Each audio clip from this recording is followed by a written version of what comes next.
When you look at a map of the 13 colonies, you are not just looking at geography, you are looking at the birthplace of a nation.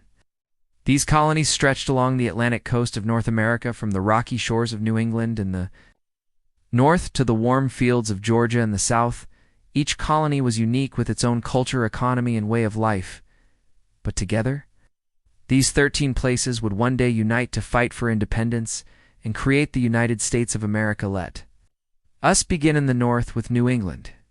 Here we find Massachusetts, New Hampshire Road. Island and Connecticut, the land was tough, rocky soil, harsh winters, and limited farming.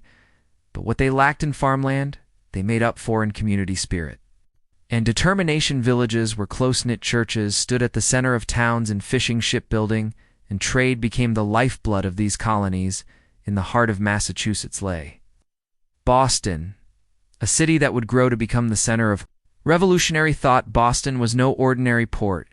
Its wharves were busy with ships arriving from across the Atlantic carrying goods, ideas, and people. Its streets were alive with merchants, sailors, and craftsmen, but beneath the hustle and bustle, there was tension. The people of Boston were fiercely independent, and when Britain tried to tighten its grip on the colonies with taxes and restrictions, Boston's citizens were the first to resist. They would soon become the spark that ignited a revolution. Moving down the map, we enter the middle colonies, New York, New Jersey, Pennsylvania, and Delaware. Unlike New England, these colonies had rich soil and a milder climate. Farmers here produced wheat and grain in abundance, earning the nickname the breadbasket colonies. Philadelphia in Pennsylvania and New York City became vibrant centers of trade and culture. People from different backgrounds, Dutch, German, English, and others, lived side by side, bringing with them diverse languages, religions, and traditions. The middle colonies showed the possibility of a society built on diversity,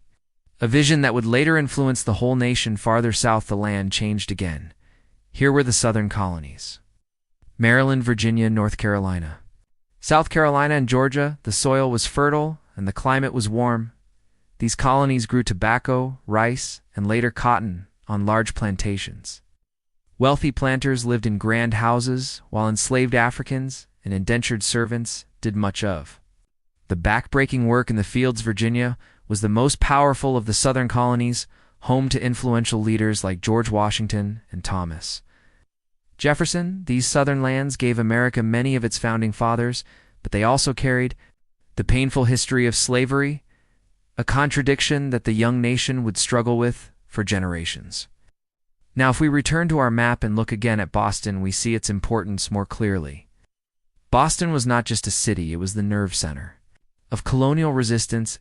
Every protest, every meeting, every whisper of rebellion seemed to gather there. In 1765, when Britain imposed the Stamp Act, it was in Boston that angry crowds filled the streets. In 1770, British soldiers clashed with colonists in what became known as the Boston Massacre, and in 1773, Boston became the stage for one of the boldest acts of defiance in history. The Boston Tea Party. Imagine the map at that moment. 13 colonies stretched along the coast, each with its own concerns, but in Boston Harbor 3 ships sat loaded with tea. The city held its breath as Samuel Adams and the Sons of Liberty made their stand dressed in disguise. They boarded the ships and threw more than 300 chests of tea into the icy waters. The news spread like wildfire across the map from colony to colony, and suddenly Boston's defiance became everyone's defiance. Britain responded with fury. Parliament passed the coercive acts, which the colonists called the Intolerable Acts. Boston Harbor was shut down. The city was placed under military control. On the map, Boston looked small, but in reality, it was now the center of a storm that touched every colony from Georgia in the south to New Hampshire in the north. Colonists realized that if Boston could be punished, then none of them were safe. The map of the 13 colonies now showed something new: unity. In 1774, delegates from 12 of the 13 colonies met in Philadelphia at the First Continental Congress.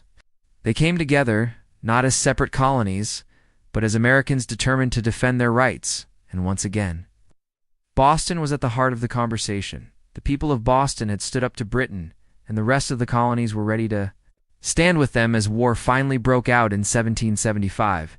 It began in Massachusetts, not far from Boston, at Lexington, in D.C.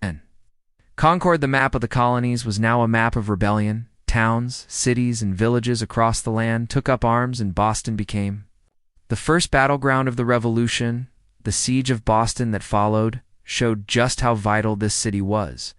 Whoever controlled Boston controlled New England, and whoever controlled New England could shape the future of America.